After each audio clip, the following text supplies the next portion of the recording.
Hello students. आज की इस क्लास के अंदर हम फ्रांसीसी क्रांति के कारणों को विस्तार से चर्चा करेंगे। अब मेन चीज क्या है कि कल हमने फ्रांसीसी क्रांति की जो पृष्ठभूमि थी, अ, उसके फ्रांसीसी क्रांति के समय यूरोप के अंदर जो परिवर्तन चल रहे हैं, जो बौद्धिक जगत में जो परिवर्तन चल रहे हैं, विचारों में जो परिवर्तन चल रहे हैं, कल हमने उसकी बात की थी। तो ये यूरोप के संदर्भ में हमने की थी, और आज हम इसको फ्रांस के संदर्भ में करने जा रहे हैं कि उस समय फ्रांस के अंदर भी क्या चल रहा था। जो कल का किया था उसी की कंटिन्यूटी के अंदर ये बात आएगी। अब आप देखिए कि जो फ्रांस है उसके अंदर निरंकुश राजनीतिक व्यवस्था थी। निरंकुश, हमने कल इस शब्द की बात की थी। अब जो फ्रांस है उसके अंदर जो शासक है वो बुर्बो वंश के शासक हैं। बुर्बो वंश, ये वंश का नाम है, बुर्बो वंश का शासक है। और शासन शुरू हो रहा है हेनरी चतुर्थ के समय में, 1589 से। क्रांति के 300 साल पहले, लगभग 200 साल पहले ये स्थापना होती है। और बुर्बो वंश का जो शासन है वो लगभग 200 साल रहता है फ्रांस के ऊपर। अब उसके कई शासक हैं, लेकिन थोड़ा सा आसानी ये रहेगी आपको। लुई 13वां, 14वां, 15वां, लुई 16वां, यानी हेनरी चतुर्थ है एक, उसके बाद लुई के नाम से सारे चल रहे हैं। इनमें सबसे लंबा शासन काल जो किया है वो किया लुई 14वें ने। आप देखो, लगभग 1643 से 1715, लगभग 70-72 साल इसका शासन है। और जो निरंकुशता की बात है वो यहाँ पर है। अब एक चीज हमने कल बात की थी, स्टेटस जनरल के अधिवेशन की बात। वो अंतिम अधिवेशन 1614 ईस्वी में हुआ था उसका, यानी कि लुई 13वें के समय में। और उससे पहले उसके अधिवेशन होते रहे हैं, लेकिन उसके बाद उसके कोई अधिवेशन नहीं हुआ है। तो क्या है, लुई 14वां जो है वो निरंकुश सत्ता का प्रतीक था। अब उसकी एक स्टेटमेंट है, बड़ी पॉपुलर स्टेटमेंट है उसकी। उसका वर्णन किया जाता है, लिखा जाता है, आप भी इसको जरूर लिखना। मैं ही राज्य हूं, आई एम द स्टेट। मतलब जो राजा राज्य है या उसकी जो व्यवस्था है वो मैं हूं। जो मैं कहूंगा वही राज्य करेगा, जो मैं सोचूंगा वही राज्य करेगा, जो मैंने कह दिया वो न्याय है। ये लुई 14वें के समय में आ रहा है। लुई 14वां एक तो निरंकुश सत्ता को स्थापित कर रहा है, और दूसरी चीज वो क्या कर रहा है, वो वर्साए का महल, पेरिस से 14 किलोमीटर दूर पेरिस, वर्साई का एक महल बनाया जा रहा है। इसके बारे में अभी हम थोड़ी देर बाद फिर हम चर्चा करेंगे। तो ये लुई 14वें के समय बन रहा है। और लुई 14वां फ्रांस यूरोप के अंदर युद्धों में भाग ले रहा है, कई युद्धों में भाग ले रहा है ये। तो क्या है कि ये खर्चा बढ़ा रहा है महल बनाने पर और युद्धों में शामिल होने पर। और लेकिन फ्रांस यूरोप का एक ताकतवर देश बन जाता है इस समय तक। वह तो हेनरी चतुर्थ के समय में ही है, लेकिन अब उसके वर्साई का जो महल है वो यूरोप के दूसरे जो शासक हैं, दूसरे जो राजा हैं, उनके लिए वो ईर्ष्या का प्रतीक है। अब मतलब कि इतना शानदार महल है वर्साई का महल कि दूसरे शासक जो है इससे ईर्ष्या करते हैं। अब उसके बाद जो शासक है वो लुई 15वां है, 1715 से 1774 ईस्वी तक। अब ये जो शासक है ये अपनी अकर्मण्यता के कारण, मतलब कि काम ना करना, मेहनत ना करना, ये उसके लिए माना जाता है।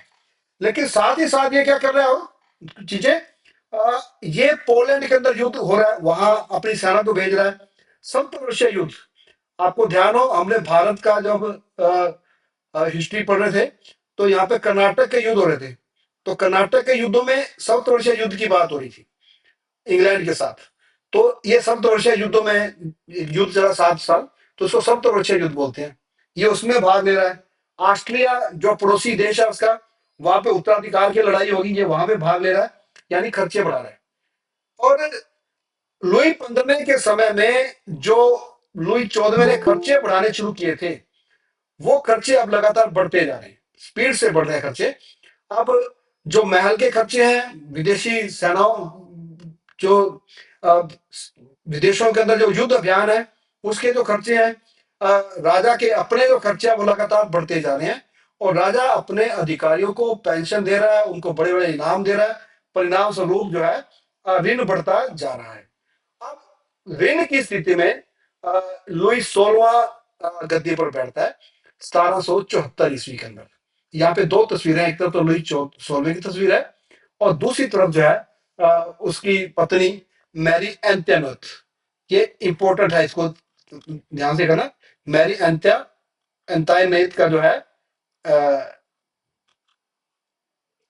ये ऑस्ट्रिया की राजकुमारी थी।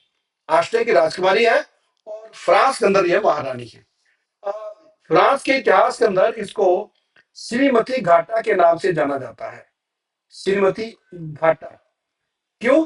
क्योंकि ये खर्चा बहुत करती थी। खर्चा ज्यादा करने की वजह से इसको श्रीमती घाटा बोला जा रहा है। श्रीमती घाटा बोला जा रहा है इसको। और वैसे तो ये प्रशासन में भाग ले रही है, बुद्धिमान लगती है ये, पर लेकिन कई बार इसने ऐसे फैसले करवाए राजा से कि ये अ, उल्टे पड़े साधन।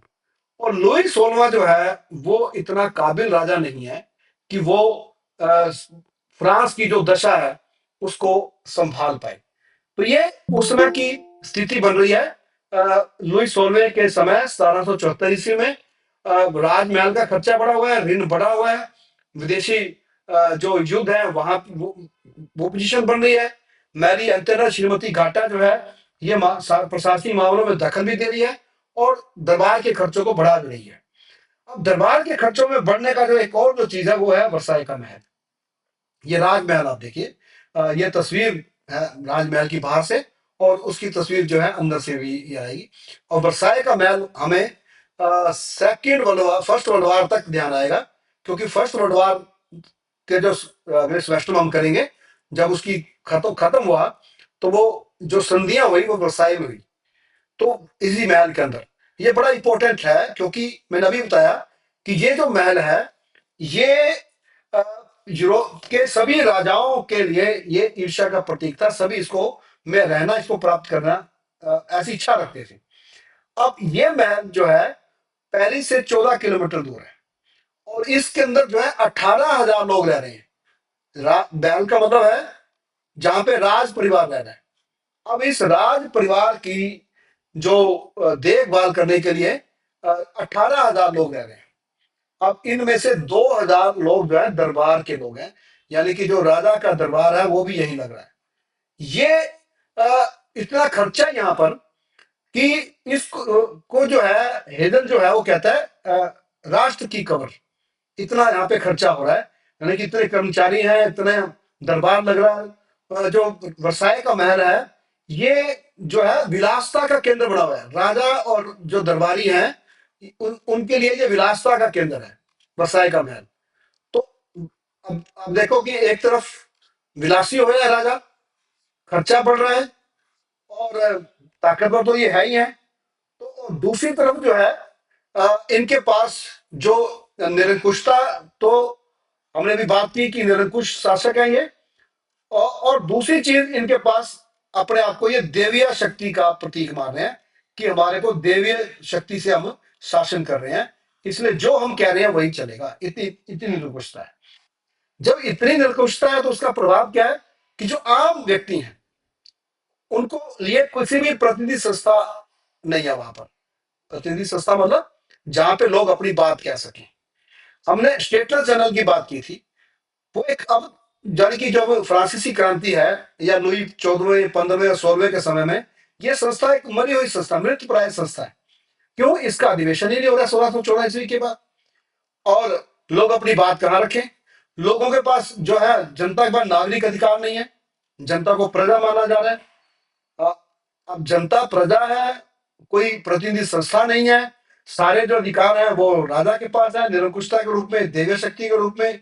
और राजा के जो दरबार है उनके पास एक विशेष अधिकार बने हुए हैं। अब इन सब का क्या परिणाम हो रहा है?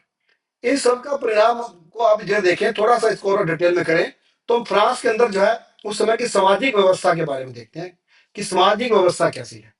तो इसको हम दो हिस्सों में, हमने कल बात की थी। एक विशेषाधिकार वर्ग, यानी कि जो जिनको सुविधा मिली हुई है, सुविधा प्राप्त वर्ग, अ, विशेषाधिकार वर्ग इसको आप बोलो।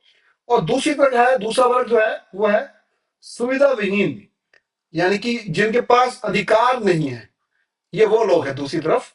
दो बड़े विभाजन है ये। और जो सुविधा प्राप्त लोग हैं इसके आगे दो विभाजन है। जो सुविधा प्राप्त होगा। एक तरफ तो इधर इधर जो है वो हमने फर्स्ट स्टेट की बात की थी, पादरी, और इधर जो है दूसरा स्टेट की बात की थी हमने, सामंत। सामंत हो गए या राजा के कुलीन हो गए, अधिकारी जो है ये हो गए। अब यहाँ पे पादरी भी दो प्रकार के हैं।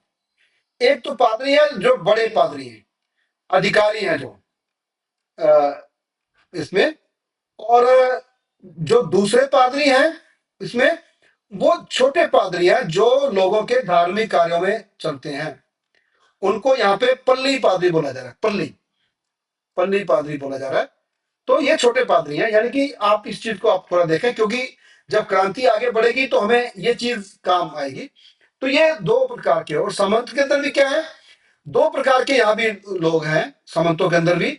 एक तो वो सामंत है जो परंपरागत है, यानी कि जिनका परिवार लंबे समय से सामंत है, वो आगे परिवार जो है आगे से आगे जो है वो सामंत बनता जा रहा है, कुलीन बनता जा रहा है। इनको बोला जाता है तलवार के कुलीन, तलवार के कुलीन। दूसरे जो है वो नए आए हैं, नए कुलीन बन रहे हैं, नए कुलीन है ये। और अधिकतर जो ये नए कुलीन है, राजा जब राज्य बढ़ा तो जब प्रशासन की ज्यादा जरूरत पड़ी, तो जब नए लोगों को वहां पर नियुक्त करना था, तो वो अपने उनके पद बेचता था, पद बेचता था और उनके बदले में पैसे लेता था राजा। और नए कुलीन रखे गए। ये न्यायाधीश हैं, ये सेना के अधिकारी भी हैं, सेना के अंदर भी हैं, ये दरबार के अंदर भी हैं। इनको क्या बोला जा रहा है, वस्त्र के कुलीन, वस्त्र के कुलीन इनको बोला जाए। वो तलवार के कुलीन है और ये वस्त्र के कुलीन, क्योंकि ये वस्त्रों से पहचाने जाते थे। ये परंपरागत जो है ये शक्ति का प्रतीक है, ये तलवार से पहचाने जाते हैं। और दूसरा जो वर्ग है, जो हम बात करें जो अधिकार सुविधा विहीन है, उसके अंदर मध्यम वर्ग है, मध्यम वर्ग।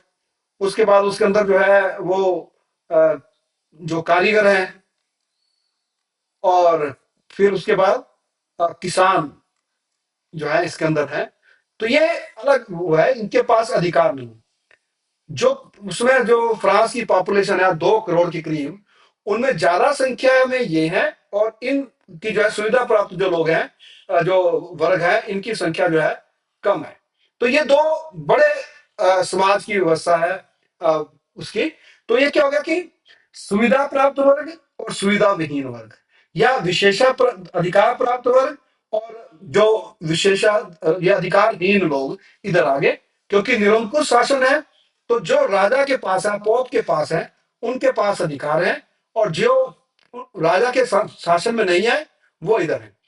जो सारा कर है, टैक्स है, अलग अलग प्रकार का, वो ये वर्ग निभाता है।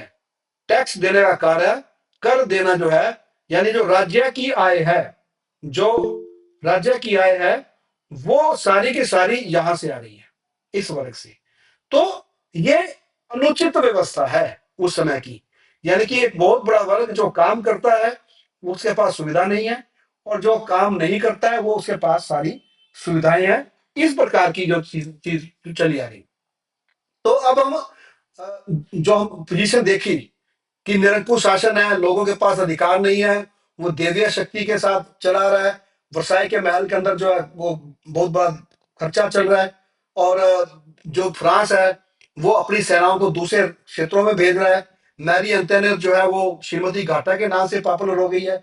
ये एक पोजीशन बन रही है फ्रांस की उस समय, जो फ्रांसीसी क्रांति है। और उस समय अगर अगर हम फ्रांस की सामान्य दशा को थोड़ा देखें, जनरल रूप से शासन में एक रूपता नहीं है। सामंतवाद जिसके ऊपर चर्चा की थी, अ, लगभग 400 के करीब कानून लागू हैं पूरे देश के अंदर, 400 के करीब। अलग अलग क्षेत्रों में अलग अलग कानून, एक रूपता नहीं है शासन में। ऊपर राजा का चल रहा है, दरबार के अंदर राजा चल रहा है सारा, लेकिन नीचे जो है अलग अलग कानून, अलग अलग क्षेत्रों में अलग अलग जो सामंत हैं वो शासन को चला रहे हैं। एक जैसे कानून नहीं, कोई कानून एक तरफ कुछ है, दूसरी जगह कुछ है। ऐसे ही टैक्स की बात है, ऐसे ही करों की बात है कि अलग अलग हिस्से में अलग अलग प्रकार के कर हैं। अब न्याय प्रणाली क्या है उस समय, सारा अलग अलग बड़े शहरों के अंदर 17 न्यायाधीश हैं।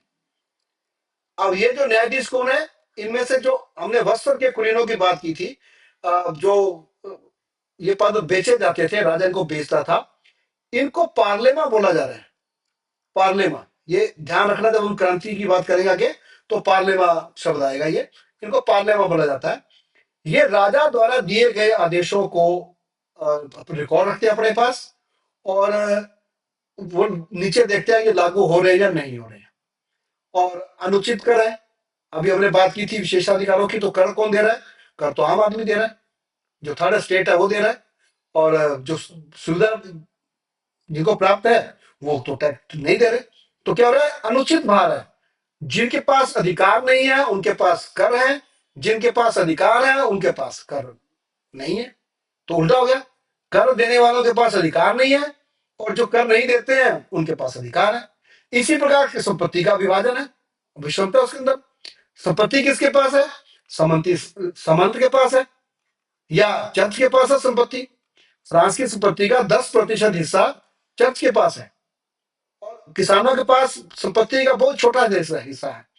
सामंतों के पास ज्यादा हिस्सा है संपत्ति का।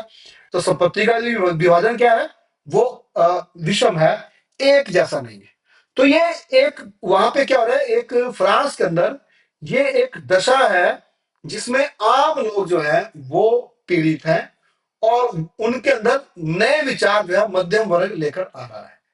वो प्रेरित है फ्रांस की क्रांति से, वो प्रेरित है अमेरिका के स्वतंत्रता संग्राम से, वो प्रेरित है आधुनिक आधुनिक विचारों से, और वो जनता की भागीदारी की बातें करता है, जैसे हमने मॉन्टेस्क्यू, रूसो, बाल्थियर की कल बात की थी।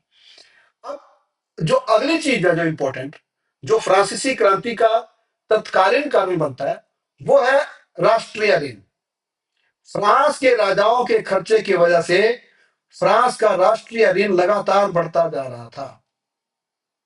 ऋण की दशा ये हो गई थी कि ऋण का ब्याज उतारने के लिए भी ऋण लेने की जरूरत पड़ रही थी।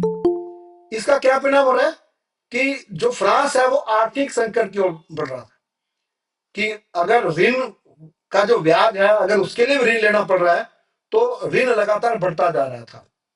अब यहां पर जो लुई 16वां है, उसने उससे पहले लुई 15वें ने भी इससे कुछ मुक्त होने की कोशिश की। इससे कैसे मुक्त हुआ जाए, तो तुर्गो जो है उस समय का जो है, तुर्गो जो है इसको बोला जा रहा है, वैसे तो किताबों में इसको वित्त मंत्री बोला जा रहा है, लेकिन वित्त मंत्री नहीं है, ये वित्त का कंट्रोलर जनरल है। वित्त का कंट्रोलर जनरल है, ये पोस्ट जो आएंगे चारों के नाम आएंगे। ये अ, उपाय बताता है। देखो, जब ऋण होता है तो उसके दो उपाय हैं। या तो खर्चे को कम किया जाए, यानी कि आपको मित व्यय बनना पड़ेगा, मित व्यय करना, मित व्यय मेहता अपनानी पड़ेगी, खर्चा कम करना पड़ेगा। या दूसरा तरीका है, आपको अपनी आमदन बढ़ानी पड़ेगी। आमदन बढ़ा के भी कर्जा मुक्त हो सकते हो, या खर्चे कम करके भी आप उसका जो पैसा बचेगा उसको आप ऋण उतारने में लगा सकते हो। तो वो मित व्ययता के ऊपर तुर्गो जो है चलता है। तो आमदन बढ़ाने की बात अभी ये नहीं कर रहा है, क्योंकि टैक्स जनता के ऊपर बहुत ज्यादा है। तो मित व्ययता को करते हुए क्या करता है, ये कुलीनों के ऊपर कुछ कंट्रोल करने की कोशिश करता है। जो कुलीन है, कुलीनों के जो खर्चे हैं उनको कंट्रोल करने की कोशिश करता है। अब कुलीन तो शासक है, सत्ता के पास है, और इसलिए जो है तुर्गों को अपनी पोस्ट से हाथ धोना पड़ता है। इसको छोड़ना पड़ती है पोस्ट, 2 साल के रहता है। थोड़ी सी हालत सुधारने की कोशिश होती है, लेकिन इसमें कामयाब नहीं होता, क्योंकि ये एक तो खर्चे कम करने की बात कर रहा है। अब राजा खर्चा कैसे कम करे, और कुलीनों को कंट्रोल करने की कोशिश करता है, तो वो कैसे कंट्रोल हो? ये समस्या है उस समय की निरंकुशता की, कि हम सरकार है तो हम जो जैसे मर्जी खर्चा करें, ये चीज है। अब दूसरा जो वित्त का कंट्रोलर जनरल बनता है, वो बनता है नेकर, 1776 से 1781। अभी ये जो समय काल है, हम इसके भी चर्चा देखें क्या है। नेकर जो है एक अर्थशास्त्री है, अर्थशास्त्री है जी। ये कुछ सुधारों के उपाय करता है, और उसके रिजल्ट भी आने शुरू होते हैं। जो जो खर्चे हैं उनको कुछ सुधारने की कोशिश करता है। लेकिन 1776 अमेरिका का स्वतंत्रता संग्राम चल पड़ता है, और ये लंबा संघर्ष है ये। अब इसमें क्या है, फ्रांस की सेना जो है वो अमेरिका के वहां सहायता के लिए चलती है।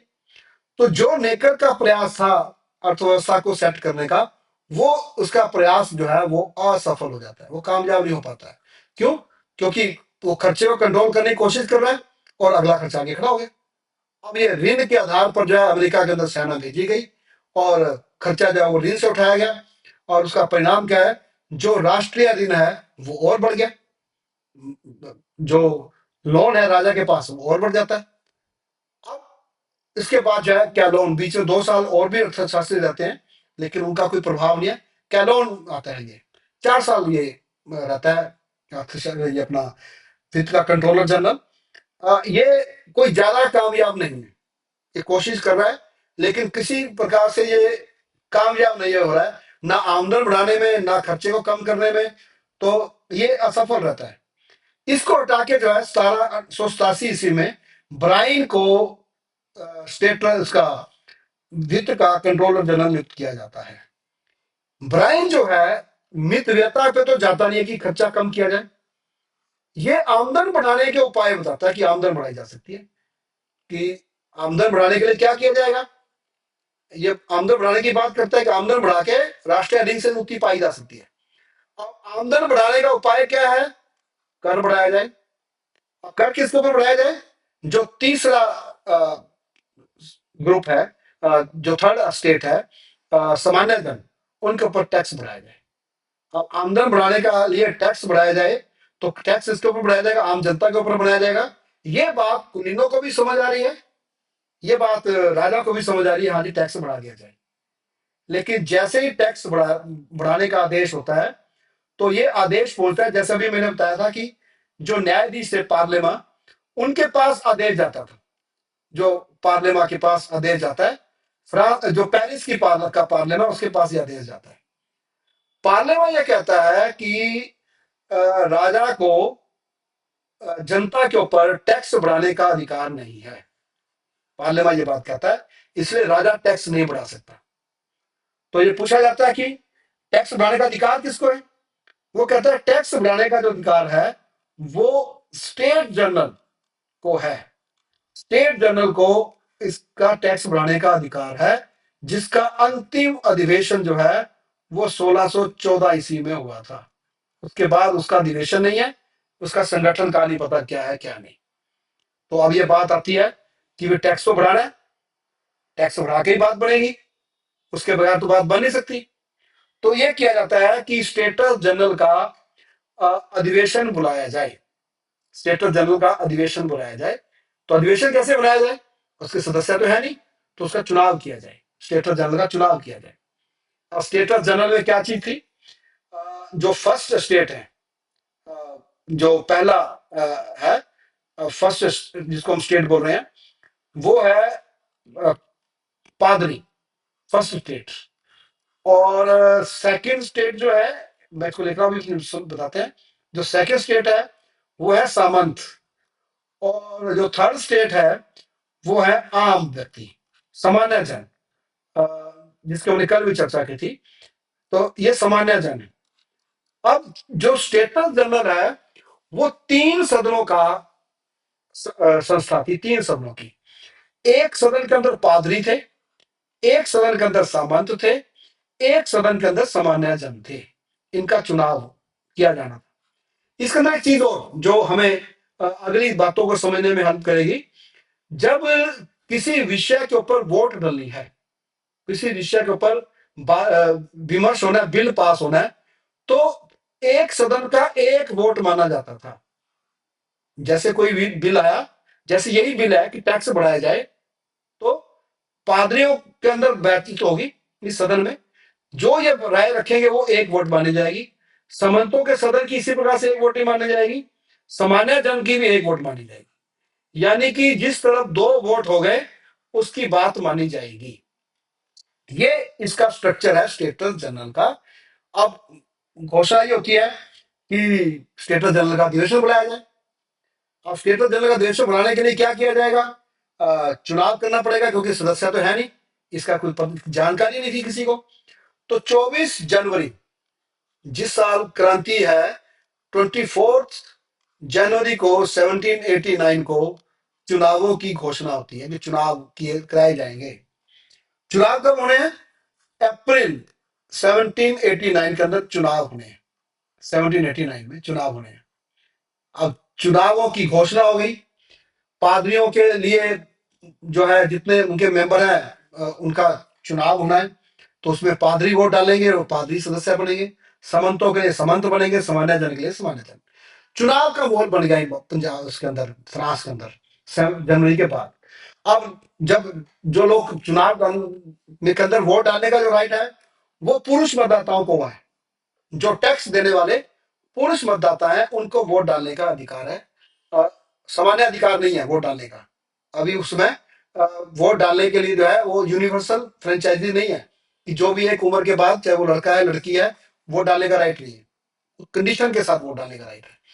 तो अब जब चुनाव का माहौल बनता है, तो जब सामान्य जनों के पास लोग जाते हैं चुनाव के लिए, तो अपनी समस्याएं बताते हैं। वो लिख लिख के समस्याएं बताई जा रही हैं, माहौल बताया जा रहा है, सारा कुछ क्या है, हालत क्या है। तो क्या है, इसमें जनता की भागीदारी चुनाव के द्वारा आनी शुरू होती है। इससे पहले नहीं है जनता की भागीदारी, अब जनता की भागीदारी आनी शुरू होती है। अब अप्रैल के अंदर चुनाव होता है। चुनाव के अंदर जो फर्स्ट स्टेट है, उसके 308 सदस्यों का चुनाव होता है। 308 फर्स्ट स्टेट के सदस्यों का चुनाव होता है। सेकंड स्टेट के जो सदस्य है वो 285 हैं। और जो तीसरा स्टेट है उसके सदस्य जो है 621। ये इनका चुनाव होता है। और चुनाव के बाद 5 मई को इनका अधिवेशन बुलाया जाता है। जो सभा है जिसका चुनाव हो गया अप्रैल के अंदर, अगले महीने ही 5 मई को स्टेटस जनरल का चुनाव बुलाया की जो है वो सभा बुलाई जाती है कि आइए सभा करेंगे और जो राष्ट्रीय ऋण है उसके ऊपर बात की जाएगी। तो अब ये जो स्ट्रक्चर है आप इसका ध्यान रखना। ये जो स्ट्रक्चर है, अगर इसके अनुसार वोट पड़ेगी तो दो एक से पास होना है। तो पादरी और समंत अगर एक राय बनाएंगे कि टैक्स बढ़ाया जाए, जो समाना जन पे ही आएगा, तो बात समाना जन की आएगी।